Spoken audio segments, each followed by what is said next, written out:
तो अभी इस वाले सेशन में अपन जो है बेसिक्स ऑफ मैथमेटिक्स जो फिजिक्स में यूज होता है उसको स्टार्ट करते हैं ना। तो देखिए सिंपल सी बात होता है कि मैथमेटिक्स क्यों इम्पोर्टेंट है फिजिक्स के लिए। फॉर फिजिक्स देखिए सिंपल सी बात है, फिजिक्स को आप फिजिक्स में अगर आपको आगे चलना है तो आपको हर लाइन में मैथमेटिक्स आपको मिलेगा, है ना। तो विदाउट मैथमेटिक्स आप फिजिक्स में आगे नहीं बढ़ सकते हो, है ना। तो जैसे ये रिवर है, तो रिवर में जो वाटर चल रही है दैट इज फिजिक्स, है ना। मूविंग वाटर जो है वो क्या है, फिजिक्स है। वो क्या है, फिजिक्स है। लेकिन उस मूविंग वाटर को अगर आपको स्टडी करना है, तो आपको बोट पर बैठना पड़ेगा ना। आप बोट पर बैठोगे तभी तो उस वाटर के करीब जाओगे। ये जो बोट है ना, दिस इज मैथमेटिक्स, है ना। तो physics and mathematics separate subject नहीं है, ये दोनों का कॉम्बिनेशन ही एक रिजल्ट देता है, जिस रिजल्ट को अपन इंजीनियरिंग में यूज करते हैं to make okay product, to make product. Concept समझ में आया आपको? तो आपको भी ठीक है सर, ये बात तो समझ में आ गया, तो फिर फिजिक्स में कैसे स्टार्ट करें। देखिए मैंने सिंपल सी बात आपसे पूछता हूँ कि ये आपका मून है, ये आपका अर्थ है ना। मान लीजिए मास ऑफ मून, ओके। और ये कैपिटल एम मान लेता हूँ इसको, और इसको कर देता हूँ स्मॉल एम, है ना। ये आपका क्या है, मून हो गया, और ये आपका क्या हो गया, अर्थ हो गया। तो अर्थ और मून के बीच जो फोर्स लगता है, अर्थ और मून के बीच जो फोर्स लगता है, अर्थ और मून के बीच जो फोर्स लगता है उस फोर्स को आप,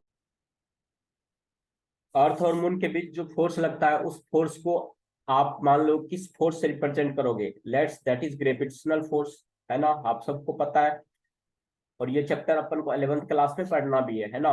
ये ग्रेविटेशनल फोर्स है। तो दो प्लेनेट के बीच जो आप निकाल रहे हो उसको आपने ग्रेविटेशनल फोर्स कहा। जब ये लॉ दिया जा रहा था तो इसको कैसे एक्सप्रेस किया, है ना। हमने क्या कह दिया कि जो फोर्स होगा वो प्रोपोर्शनल होगा product of mass of moon and mass of earth, product of mass of moon and mass of earth. Clear है, समझ में आया। और इनके बीच का डिस्टेंस मान लीजिए आर है, तो हमने कहा कि ये प्रोपोर्शनल होगा इनवर्स ऑफ आर के स्क्वायर का। आप समझ पा रहे हैं मेरी बात को? तो हमने क्या कहा कि जो ये फोर्स होगा ये इनवर्स ऑफ आर स्क्वायर, ध्यान से समझिए, inverse of r square proportional होगा। फिर अपन क्या करते हैं, कंबाइन करते हैं इक्वेशन वन और इक्वेशन टू को कंबाइन करते हैं। इक्वेशन वन और टू को जब आप कंबाइन करते हो तो रिलेशन क्या आ जाता है, F is proportional to small m capital M by r square. ये अभी आप पूरा मैथमेटिक्स कर रहे हो, लेकिन है क्या, ये फिजिक्स है, एम आई राइट। तो ये फिजिक्स किस पर चल रही है, अभी मैथमेटिक्स पे चल रही है। तो जो पानी के बारे में आप कमेंट कर रहे हो, नदी में बहती हुई पानी के बारे में, किस पर आप बोर्ड पर बैठ करके कह रहे हो। समझ रहे हो कितना मैथमेटिक्स इंपॉर्टेंस है ना। मैथमेटिक्स का बेसिक्स क्लियर होना आपका बहुत ही ज्यादा जरूरी है फिजिक्स की अंडरस्टैंडिंग के लिए, am I right, am I right. Now see, यहाँ पर जो साइन ऑफ प्रोपोर्शनलिटी है, you will remove this sign of proportionality, और यहाँ पर अपन कह देते हैं कि F is equal to capital G and small m capital M by r square. तो अभी मैं इसके अंदर नहीं जा रहा, ठीक है। इसके अंदर अपन जाएंगे ग्रेविटेशन वाले चैप्टर में, ठीक है। तो आपने देखा कि किस तरीके से अपन यूज करते हैं, ठीक है। तो ये चीजें अब आपको समझ में आ जाना चाहिए, ठीक है। दूसरा चीज मैं आपको एक चीज क्लियर कर देता हूं कि आपको किस किस चीज की इंपॉर्टेंट जरूरी है ना, मैथमेटिक्स की। तो सबसे पहले आपके अलजेब्रा के जो बेसिक्स है वो आपको क्लियर होना चाहिए, है ना, फिजिक्स में। ओके, ट्रिगोमेट्री का अपन यूज करते हैं, ट्रिगो के सारे बेसिक्स आपका क्लियर होना चाहिए।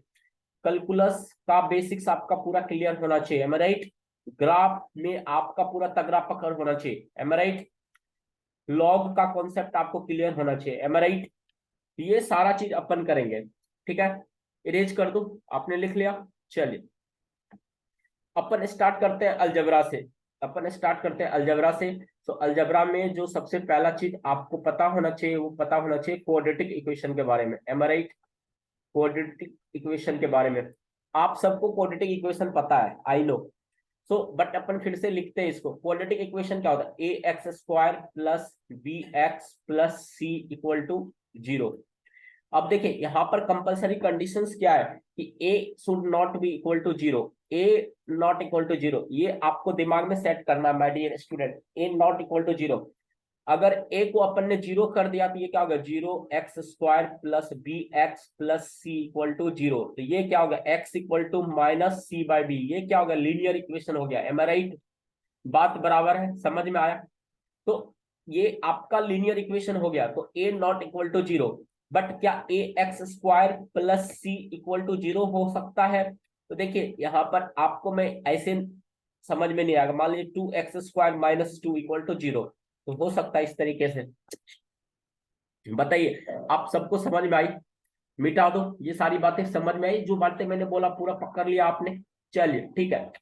अब देखिए, जब क्वाड्रेटिक इक्वेशन अपन के पास है ax² plus b x plus c equal to 0, तो अपन सबको पता है कि इनके जो रूट होते हैं अल्फा बीटा, वो क्या होते हैं, minus b plus minus square root of b² minus 4ac divided by 2a।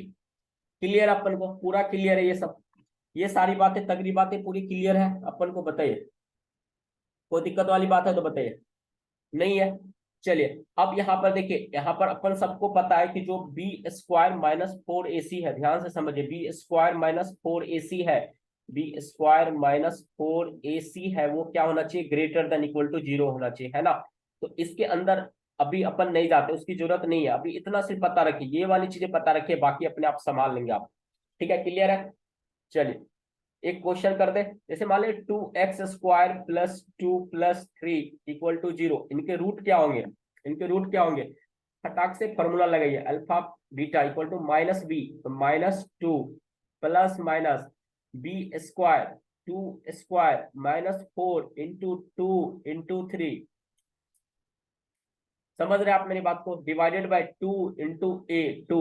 इनको सॉल्व कीजिए, -2 plus minus square root of 4 minus 4 into 2 8 into 3 24 divided by 4। जैसे ही आप देखेंगे इस इक्वेशन को, तो स्क्वायर रूट के अंदर क्या आ गया, -20 आ गया। क्या आ गया? -20 आ गया। तो यहाँ पर देखिए, अल्फा कोमा बीटा जो है वो पॉसिबल नहीं है, वो पॉसिबल नहीं है। यहाँ पर फिजिक्स में अपन क्या करेंगे, इसका सॉल्यूशन क्या होगा, रियल नहीं आएगा, है ना? इसका सॉल्यूशन क्या आएगा, रियल नहीं आएगा, क्या आएगा, इमेजिनरी आएगा, है ना? तो अभी अपन यहाँ पर ऐसा कुछ नहीं लिखते कि पॉसिबल नहीं है या डज नॉट एग्जिस्ट। ये चीजें ओके थोड़ी बकवास लगने लगती है आपको जब थोड़ा आप हायर स्टडीज कर लेते हो, तो जो वो आपको समझ में आ जाएगा। तो सिंपल सी बात है, इसका सॉल्यूशन एग्जिस्ट करेगा, बट वो सॉल्यूशन क्या होगा, इमेजिनरी होगा, है ना? इमेजिनरी होगा। तो अपन इधर इसको सॉल्व अभी नहीं करते हैं, छोड़ देते हैं। वो मैथमेटिक्स की पार्ट हो गया, आप सबको पता भी है ना? मैथ्स के स्टूडेंट हो तो आप सबको पता है, ये छोटी सी बात है। चलिए, तो अब एट द सेम टाइम देखिए, इस इक्वेशन को आप ध्यान से देख लीजिए। मैं एक और इक्वेशन ले रहा हूँ सेम पैरेलल में, और उसको सॉल्व कीजिए। 2x² plus 2 minus 3 equal to 0, इनको सॉल्व कीजिए। सेम फॉर्मूला फिर से लगाइए, alpha comma beta minus b minus 2 plus minus b²। तो ये क्या हो जाएगा, 2 whole square 4 minus 4ac 4 into 2 into minus 3। समझ रहे हैं आप मेरी बात को? Divided by 2a 2 into 2। बताइए, आपको मेरी बातें समझ में आई अच्छे से? आपको मेरी बातें समझ में आ गई अच्छे से? किसी को कोई भी दिक्कत है तो बताइए। एंजॉय कर रहे हैं आप सेशन को? चलिए, देखिए, तो ये आपके पास क्या हो गया, -2 प्लस माइनस। तो देखिए, अब इंटरेस्टिंग फैक्ट क्या आएगा, हमने इक्वेशन में चेंज किया, क्या सिर्फ साइन ऑफ सी चेंज किया, है ना? पहले वाली इक्वेशन में सी का साइन क्या था, प्लस था। अब मैंने क्या कर दिया, सी का साइन माइनस कर दिया। माय डियर स्टूडेंट, ये क्या हो गया, 4 माइनस इंटू माइनस प्लस हो गया, minus into minus plus, 4 into 2 8 into 3 24 divided by 4। तो अभी अपन का मकसद कोई रूट निकालना नहीं है, रूट निकालने के तरीकों को सीखना है। तो आप इसको सॉल्व करके आराम से रूट निकाल सकते हैं। बताइए, आप सबको मेरी बातें समझ में आया? आप सबको मेरी बातें समझ में आया? कैसे करते हैं इक्वेशन को, कैसे आप इस चीज को कर सकते हैं? ठीक है। अब इसमें एक चीज ध्यान रखिएगा, ax² plus bx plus c equal to 0। अगर मैं कहूँ sum of roots alpha plus beta, क्या होता है my student, minus b by a. Very very important, will use this okay in derivation of physics expression. Okay, so जब अपन physics expression use करेंगे, derive करेंगे, तो will use this relation, sum of roots alpha plus beta minus b by a and product of roots alpha into beta, क्या हो जाएगा, सी by ए। ये पूरा दिमाग में सेट कर लीजिए, सेट कर लीजिए। बताइए, समझ में आया आप सबको? आप सबको मेरी बातें समझ में आ गया? ठीक है। तो अभी इस सेशन को इतना रखता हूँ, अगले वाले सेशन जब अपन करेंगे उसमें अपन बात करेंगे बायनोमियल के बारे में, है ना, बायनोमियल के बारे में, है ना। तो इसको 3-4 सेशन में अपन खत्म कर देंगे पूरे मैथमेटिक्स को, है ना। तब तक के लिए आप अपना ख्याल रखें, थैंक यू।